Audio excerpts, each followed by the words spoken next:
कहते हैं गुरु अपने आप ही मिलते हैं, अकस्मात, अचानक। गुरु ढूंढना नहीं पड़ता। बारिश का पानी जब बरसता है तो पानी तो सब जगह बरसता है, पर वो पानी ठहरता वहीं है जहां गहराई होती है। तालाब में गहराई है तो तालाब में भर जाता है, खेत गहरा है तो खेत में भर जाएगा। अच्छा, गहराई नहीं है, ऊंचाई है तो बह जाएगा। पानी बरसा तो सब जगह है, पर ठहरा कहां? जहां गहराई थी। उसी प्रकार जिसका हृदय गहरा है, अर्थात जो भक्ति और प्रेम की गहराई में डूबे हैं, उनके जीवन में ही सच्चे गुरु की एंट्री होती है। आज समाज में सच्चा गुरु मिल पाना ही मुश्किल है। आज आप सच्चे गुरु की तलाश करते हैं, सच्चा गुरु नहीं मिलता। क्यों नहीं मिलता? क्योंकि आप जब गुरु बनाते हैं तो आप गुरु इसलिए बनाते हैं कि हम गुरु जी बना लेंगे तो ये बड़े प्रभावशाली गुरु जी हैं, हमारा दुख दूर हो जाएगा, हमारा ये काम बन जाएगा, हमारा वो काम बन जाएगा। आप सांसारिक चीजों को मध्य में रख के गुरु चुनते हैं, इसलिए सच्चा गुरु मिलता नहीं। फिर गुरु कैसे बनाना चाहिए? गुरु इसलिए नहीं बनाना चाहिए कि हमारा काम धाम चलने लग जाए, पैसे आने लग जाएं। गुरु इसलिए बनाना चाहिए कि हे गुरुदेव, मेरी जिंदगी तो जैसे तैसे गुजर रही है, भगवान कहीं ना कहीं से दाल रोटी दे देते हैं, बस आप तो दाल रोटी के लिए गुरु मत बनाओ, गुरु बनाओ। हे गुरुदेव, दाल रोटी तो संसार से कहीं ना कहीं चल रही है, आप तो केवल ये कृपा करो कि मेरे हृदय में भगवत भक्ति बढ़े, भगवत प्रेम बढ़े, गोविंद की प्राप्ति हो जाए। ऐसा मार्ग प्रशस्त कर दीजिए जिससे गोविंद की प्राप्ति हो जाए। ध्रुव जी जब घर से निकले तो नारद जी मिल गए रास्ते में। नारद जी ने कहा, ध्रुव तुम्हें क्या चाहिए? तुम्हें पद चाहिए ना, तुम पद के लिए लौट आए हो, चलो मैं तुम्हें पद देता हूं। ध्रुव जी ने कहा, ना ना, हमें पद और प्रतिष्ठा नहीं चाहिए। गुरु पहले ये पूछता है तुम्हें चाहिए क्या? नारद जी ने पूछा तुम्हें क्या चाहिए? ध्रुव जी ने कहा पद प्रतिष्ठा नहीं चाहिए। फिर क्या चाहिए? बोले भगवान चाहिए। अब आप भी हमसे कहते हैं गुरु जी काम नहीं बन रहा है, तो आपके हिसाब की बात हम भी कर देते हैं, भाई ऐसा कर लो काम बन जाएगा। भाई जैसा शिष्य वैसा गुरु। आप जब सांसारिक बातें करते हैं तो हमें भी सांसारिक उत्तर देने पड़ते हैं। आप जब प्रश्न ही उत्तम करेंगे तो बात भी हम उत्तम करेंगे। ध्रुव जी ने ये नहीं कहा कि नारद जी, गुरु जी मुझे राजा बना दो, माल दे दो ना। ध्रुव जी ने कहा, गुरु जी ये बताओ कि मुझे भगवान की प्राप्ति कैसे होगी। गुरु से हमेशा एक ही प्रश्न करना चाहिए कि गुरुदेव हमारा कल्याण कैसे होगा, कल्याण का साधन बताइए। तब नारद जी ने कहा, बेटा देख तेरी अवस्था बहुत छोटी है, अभी तेरी उम्र ये सब करने की नहीं है। ध्रुव जी ने कहा, क्यों? बुढ़ापे का मैं इंतजार करूं और कल ही मर गया तो नुकसान हो जाएगा। तब नारद जी समझ गए कि चेला पक्का वाला है, ये डगमग डगमग डोलने वाला नहीं है। तो शिष्य को तो पहले पक्का होना चाहिए। पक्का किस बात पर होना चाहिए? कि भगवान को पाना है, इस बात पे पक्का होना चाहिए, अडिग। ऐसा नहीं हम मिल जाएंगे तो देख लेंगे, प्रयास करेंगे नहीं। एक बार हम कथा सुना रहे थे तो कथा सुनाने के लिए हम गए, जहां कथा हो रही थी वहां से लगभग 1 किलोमीटर दूर हम रुके थे एक घर में। तो जब हम घर से उतरते तो वहां रोज के हम एक मैया मिलती, रोज हम एक मैया मिलती। हम रोज मैया से कहते, मैया कथा में चल नहीं रही हो? महाराज जी भगवान बुलाएंगे तो आएंगे। अब हम चले गए, कथा सुना के आए तो वो फिर बाहर बैठे पंचायत कर रही पड़ोसन से। दूसरे दिन फिर हम निकले तो वो ठंडियों का समय था, धूप पे बैठी रोज मिलती टाइम से। हमने कहा, माता जी आप कथा में चल नहीं रही हो? महाराज जी भगवान बुलाएंगे तो चलेंगे। हमको लगा शायद इनका कोई काम हो, पर जब कथा सुना के आते थे तो वो पंचायत करती ही मिलती थी, जाते थे तो पंचायत, आते थे तो पंचायत। हमने एक दिन पूछ लिया, माता जी ये बताओ, मैया जी जब हम गए थे तब भी आप यहाँ बैठी हो, जब हम वापस आए तो भी आप यहाँ बैठी हो, अंदर गई कि नहीं? नहीं महाराज जी हम तो यहीं बैठे हैं तब से। तो हमने कहा फिर कथा में क्यों नहीं आई? बोले भगवान बुलाएंगे तो आएंगे। अब आप ये बताओ कि भगवान कैसे बुलाते हैं? अरे भगवान ने हमारे मुंह से कहवाया, तो हमसे कहवाया। हमने कहा ना कि मैया जी कथा में चलो, ये कौन कहवाया? ये भगवान ही तो कहवाए। चलना था कथा में। अब आप कहते हैं भगवान ले जाएं, तो क्या भगवान उठा के ले जाएं? ये चाहते हो? भगवान बुलाएंगे तो आएंगे। अरे बुला तो रहे हैं, हम कह तो रहे हैं चलो, और कैसा बुलावा। लोग समझते नहीं। याद रखना, भगवान कभी डायरेक्ट कुछ कहने नहीं आएंगे। आपके पड़ोसी बनकर ही आपको कह देंगे, आपकी माँ बनकर ही आपको कह देंगे। हाँ, कई बार हमें लोग कहते हैं बेटा ये रास्ता गलत है, इस पर मत चलना। आप सुन लेते हैं। कभी आपने विचार किया कि वो जिसने रोका आपको वो कौन था? वो भले आपका रिश्ते में भाई था, वो भले आपका रिश्ते में पिता था, वो भले आपकी रिश्ते में पत्नी थी, पर रोका ना उसने, मतलब ईश्वर ने उनके द्वारा आपको रुकवाया था। आप समझे ही नहीं और आप चले गए, ठोकर लग गई। इसलिए आप ये समझ के चलिए कि जीवन में जो भी आप व्यवहार करते हैं किसी के संग भी, तो आप ये समझ के चलिए कि जो लोग आपके बारे में जो कुछ कह रहे हैं, आपको जो अच्छी सलाह दे रहे हैं, वो सलाह परमात्मा की है, उसे मान लो, उस रास्ते पर चलो, जीवन में कभी ठोकर नहीं लगेगी इस हिसाब से चलोगे तो। नारद जी ने कहा बेटा अब क्या चाहिए? बोले भगवान चाहिए। मंत्र दे दिया, ओम नमो भगवते वासुदेवाय। मंत्र का ध्रुव जी ने क्या किया?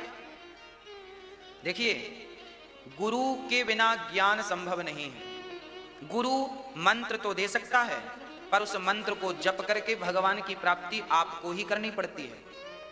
गुरु रास्ता तो बता सकता है। किसी ने कहा भाई हमें आगरा जाना है, कैसे जाएं? तो आप बता दो, यहां से लेफ्ट होके राइट हो जाना, फिर आगे से लेफ्ट होके सीधा चले जाना, आगरा मिल जाएगा। जैसे कोई आपको रास्ता बताता है, उसी प्रकार से गुरु केवल रास्ता बताने वाला है।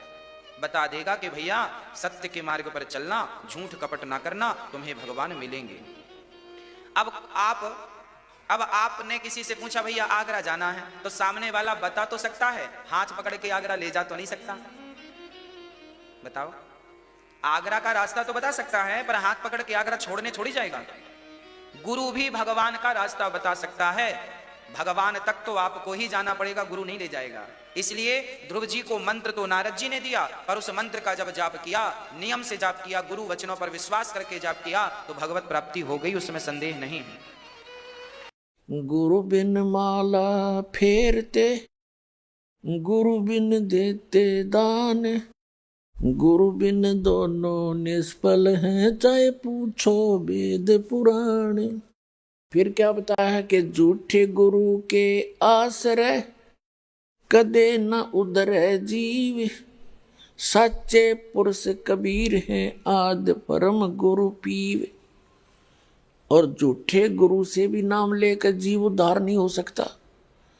सच्चा सतगुरु केवल एक कबीर साहब है, और कबीर साहब ही की कृपा से आज इस दास को उपलब्ध है। उनका पूर्व में आपने संदेश पढ़ा होगा। कबीर सागर में कबीर बानी नामक चैप्टर है 137 पृष्ठ पे, और सूक्ष्म वेद है कबीर सागर में लिखा हुआ, अलग से एक चैप्टर है, उसके 121 पृष्ठ पे कि परमात्मा ने कहा था कि जब कलयुग 5500 वर्ष व्यतीत हो जाएगा, तब एक महापुरुष प्रकट होगा, मेरा भेजा हुआ मेरा दास जावेगा, और पूरे विश्व को सतनाम और सत भक्ति बता के पूरे विश्व का कल्याण करेगा।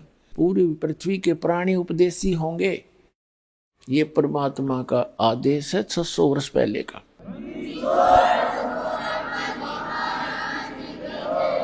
और अब वो सफल होगा पुण्यात्मा। आप देख रहे हो गांव गांव में, नगर नगर में परमात्मा के बच्चे, जिनको ये ज्ञान समझ में आ गया, उनको ये चिंता हो जाती है कि मेरा तो कल्याण हुआ। इस मत को दो राय है नहीं।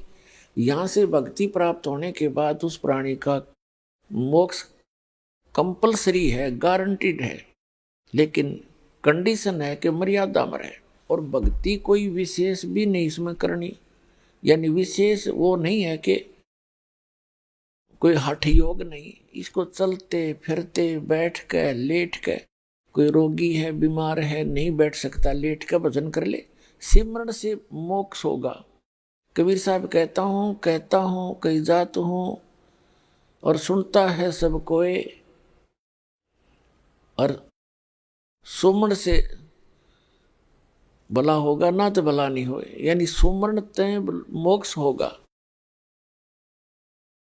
और सुमरण इतना गजब का आपको दे दिया गया है कि एक श्वास की कीमत जैसे बताई थी, आपको बहुत बार बताई है कि ये 14 लोक, ब्रह्मा विष्णु महेश के लोक, और ये 14 लोक एक साइड में रख दे एक तराजू के पलड़े में, और एक तरफ पासंग रख दे पृथ्वी पूरी, इसका शासन इन और स्वर्ग लोक और साथ में पाताल लोक तो एक तरफ रख दे, वैसे यूजलेस है ये।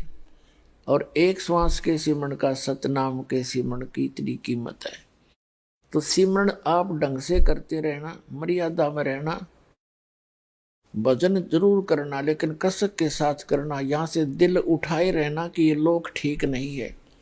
जैसे एक परमात्मा ने कहा कि जैसे पर घर पावना रह उठाए चित, जिस प्रकार किसी दूसरे घर में कोई मेहमान गया हुआ हो और वहां उसकी कितनी आओ भगत हो रही हो, कितना रिस्पेक्ट हो रहा हो, एक दिन के बाद उसकी चिंता अपने घर की हो जाती है। उसको पता होता है कि मेरा ये ठिकाना नहीं है, तो वहाँ वो सब कुछ सुविधाएं प्राप्त करते हुए उसके मन में रह रहकर अपने घर आने की उमंग उठती ही रहती है। तो इस प्रकार आप यहाँ पर घर में रह रहे हो, आप दूसरे के स्थान पर रह रहे हो, आपका निज घर वो सतलोक है। जब तक जिस व्यक्ति, जैसे कोई व्यक्ति बाहर गया हुआ है रिश्तेदारी में और उसको घूटी पिला दी, और जब उसकी घूटी उतरे उसने फिर एक प्याली पिला दे, तो उसने चाहे 10 दिन रोक लो हुए, क्योंकि उसने होश को नहीं, उसमें नशे में उपड़ा है। वहां पर जब नशा उतर जाएगा उसका तुरंत अपना घर, अपने बालक, अपने बच्चे, अपने काम तुरंत याद आएंगे और तुरंत चल पड़ेगा। तो इस काल ने आपका यहाँ भांग प्या रखी आपको सबको इस झूठे सुख की। कबीर साहब कहते हैं झूठे सुख को सुख कहे ये मान रहा मनमोद, ये सकल चबीना काल का कुछ मुख में कुछ बोध। ये कुछ ये यहाँ का जो सुख है, कार कोठी बंगले, ये भांग प्या रखी आपने। और जब परमात्मा की एंटीबायोटिक कैप्सूलों से, मंत्र से, जाप से, ज्ञान से आपकी अब भांग उतरेगी, फिर आपका चित्त उस सतलोक के अंदर ऐसे रहेगा जैसे पर घर में पावना यानी मेहमान रहता है। तो उस अतिथि के आए बिना आपकी मुक्ति नहीं होगी। तो इस ज्ञान को रह रहकर सुनना, भक्ति करते रहना। भक्ति चाहे थोड़ी बन जावे पर करे कसक के साथ करे और मर्यादा में रहता हुआ करे तो सफल होगे। भक्ति करनी अवश्य पड़ेगी। राम कृष्ण से कौन बड़ो उन्हों भी गुरु कीन, 3 लोक के वे धनी ही गुरु आगे अधीन। परमात्मा हमारे को इसी उदाहरण से समझाते हैं जिससे हम समझ सके। परमात्मा कबीर जी कहा करते कि तुम राम कृष्ण से तो बड़ा किसी ने मानते नहीं, और उन्हीं का उदाहरण ले लीजिए कि राम कृष्ण ने भी गुरु बनाए। जैसे श्री कृष्ण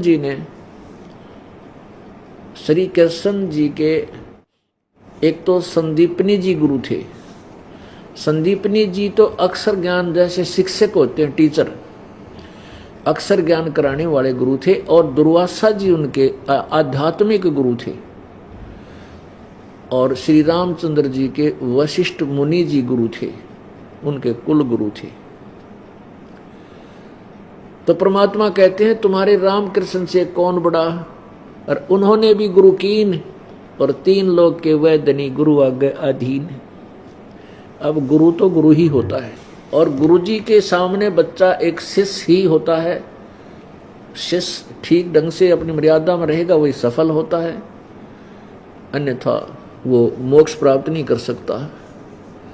तो परमात्मा कहते हैं राम कृष्ण बढ़ते पुर राजा, 3 गुरु बंद कीन निज काजा। राम कृष्ण 3 लोकों में बड़े माने जाते हैं, जैसे एक विभाग के ये मंत्री हैं। और इन्होंने भी गुरु धारण करके ही अपने सब कार्यों को किया, यानी अपने निजी कामों को भी गुरु जी की आज्ञा से ही किया। अब क्या बताते हैं परमात्मा, अपनी लीला आप बतावें। सतगुरु के उपदेश का, सतगुरु, अब सतगुरु शब्द क्यों लगाना पड़ा? वैसे तो गुरु शब्द ही सफिशिएंट है, पर्याप्त है, लेकिन ये नकली गुरु, अधूरे गुरु, इनकम्प्लीट नॉलेज रखने वाले भी गुरु पद को प्राप्त कर चुके होते हैं, और वो गुरु होते नहीं कि जिन्होंने आज तक ना ब्रह्म का बेरा, ना पर ब्रह्म का पता, ना वो ब्रह्मा विष्णु की महेश की सतीथि से परिचित, वो गुरु पद को के योग्य नहीं, फिर भी उनको गुरु नामते हैं, वह प्रसिद्ध हो जाते। इसलिए सतगुरु शब्द प्रयोग करना पड़ता है। सतगुरु यानी सच्चा ज्ञान देने वाला सच्चा गुरु, यानी सतगुरु शब्द प्रयोग किया तो झूठे गुरु भी हैं, इसलिए सतगुरु की आवश्यकता पड़ी। अब जैसे ब्रह्म है, फिर पूर्ण ब्रह्म के, पूर्ण ब्रह्म जो शब्द है, इससे सिद्ध है कि कोई अपूर्ण सब ब्रह्म भी है, इनकम्प्लीट गॉड भी है। पूर्ण ब्रह्म इनकम्प्लीट गॉड है। तो ये डेफिनेशन ऑफ गॉड यानी प्रभु की परिभाषा से भी मानव समाज परिचित नहीं है। परमेश्वर ने आकर ही बताया था, फिर इस दास पे कृपा की है और अपने उन बच्चों पर कृपा की जिनसे भगवान मिले, लेकिन उन्होंने अपनी वाणी में वो ज्ञान केवल लोकोक्तियों के माध्यम से दिया जो जन साधारण उसको समझ नहीं सका। कारण क्या था कि परमात्मा ने उन पुण्यात्माओं से कहा था कि अभी इस तत्व ज्ञान को स्पष्ट मत करना, नहीं तो नकली गुरु, नकली संत इस हमारे ज्ञान को सुन के डंडोरा पीटन लग जाएंगे, प्रचार कर देंगे, फिर हम पिछली पीढ़ी के समय इसको भिन्नता नहीं कर पाएंगे और यह बात फिर बिगड़ जाएगी, काल का दाव लगा रह जाएगा। इसलिए परमेश्वर ने सभी महापुरुषों को दर्शन दिए, जो 6-7 महापुरुष हैं, और उनको सचखंड दिखाया, सतलोक दिखाया, फिर वापस छोड़ दिया। उन्होंने फिर परमात्मा की आंखों देखी, महिमा लिखी, लेकिन उन्होंने लिखी दोहों और वे लोकोक्तियों के माध्यम से, जिसको जनसाधारण नहीं समझ सकता। कबीर परमेश्वर और गरीबदास जी साहिब की वाणी, नानक साहिब जी की वाणी, दादू साहिब जी की वाणी, जो भी परमात्मा से परिचित संत हुए, उनकी वाणी बहुत ही गूढ़ रहस्य रखती हैं। वेदों का ज्ञान भी उनके सामने फीका है, इतने गूढ़ रहस्य उन महापुरुषों की वाणी में है। और कबीर परमेश्वर जी की वाणी का तो कहना है क्या, तो उनको समझना जनसाधारण की बात नहीं, प्रभु कृपा बिना उसको नहीं समझा जा सकता।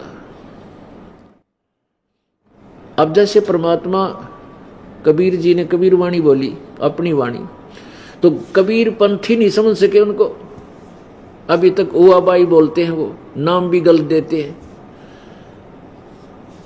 तो पुण्यात्माओं कहते हैं, सतगुरु बिन काहू न पाया ज्ञाना, जो थो था बुछड़े मूड किसाना, गुरु बिन वेद पढ़े जो प्राणी, समझे न सार रहे अज्ञानी।